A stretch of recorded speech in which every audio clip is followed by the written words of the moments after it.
Gabonais, Gabonaises, très chers compatriotes, je viens vers vous aujourd'hui, dimanche, non pas pour célébrer Dieu avec vous, mais je vous souhaite à tous un bon dimanche.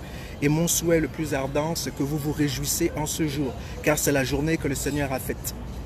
Mais je viens vers vous parce qu'on a attiré à mon attention qu'en ce moment où je suis en train de vous parler, les sénateurs sont en pourparlers. Et apparemment, on est en train de vouloir les soudoyer, de vouloir les corrompre avec énormément d'argent. J'aimerais pouvoir vous dire tout simplement que la Bible est claire. Devant vous, je mets la vie ou la mort. Choisis la vie et tu vivras. Devant vous, je mets la bénédiction et la malédiction. Choisissez la bénédiction et vous serez bénis. Je pense qu'il est important aujourd'hui de comprendre que demain, c'est un jour assez spécial. Et je veux pouvoir m'adresser à tous les sénateurs. Et j'aimerais pouvoir leur dire de non seulement voter leur conscience, mais de voter ce que la majorité des Gabonais veulent.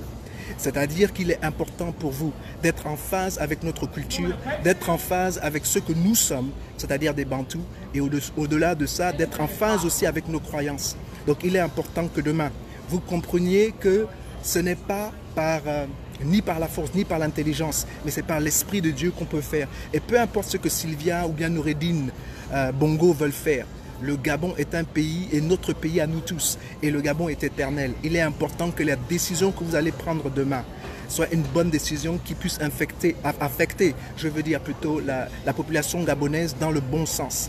Il est important que vous votez votre conscience. Il est important que vous compreniez à quoi ça vous sert de gagner le monde entier si vous perdez votre âme. Donc il est important, le Gabon ne peut pas être le premier pays d'Afrique centrale à favoriser ceux qui sont en train de vouloir favoriser. Donc je fais appel à votre conscience, je fais appel à votre bon sens et je vous dis de voter votre conscience. Et je pense que pour une fois, vous avez l'opportunité de voter pour le Gabon, de voter pour l'intérêt du peuple gabonais et de permettre l'harmonie entre nous tous et de permettre que nous vivons tous non seulement dans l'intégrité, mais que nous vivons bien ensemble.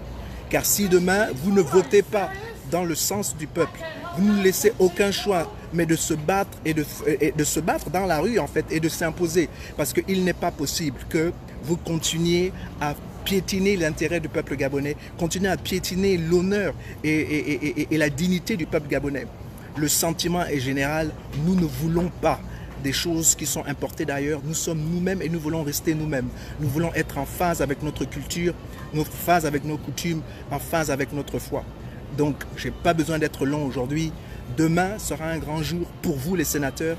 Prouvez une bonne fois pour toutes que vous êtes pour le Gabon éternel, que vous êtes pour le peuple gabonais et vous êtes pour que le Gabon prospère. Et peu importe ce qu'une poignée de personnes, de Gabonais veulent faire, n'acceptez pas. Parce que si on nous prête de l'argent, parce qu'on doit accepter des choses que nous ne voulons pas, cet argent n'a pas besoin. Et la vérité, c'est que même cet argent que l'on va recevoir, pour la plupart du temps, cet argent ne bénéficie jamais le peuple gabonais.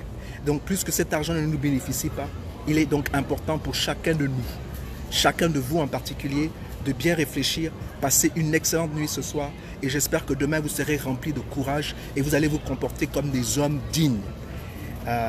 Et si vous ne le faites pas, vous ne laissez aucun choix. Nous allons régler ce problème-là, probablement dans la rue, parce que vous ne défendez pas nos intérêts. Par conséquent, vous devez absolument quitter le Sénat, dissoudre le Sénat et recommencer tout à zéro. Parce qu'en ce qui me concerne, je suis complètement fatigué de voir une nation où à chaque fois que des actions sont posées, ce n'est jamais pour l'intérêt du peuple gabonais, c'est toujours pour les intérêts d'un petit groupe de personnes et pour les intérêts d'autres personnes qui vivent même ailleurs du Gabon.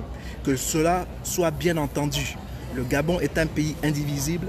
Dans ce pays qu'on appelle le Gabon, nous avons toujours vécu dans la paix, nous avons toujours vécu dans l'harmonie. Nous n'avons jamais pourchassé qui que ce soit à cause de leur orientation sexuelle. Ce n'est pas aujourd'hui que nous allons le faire.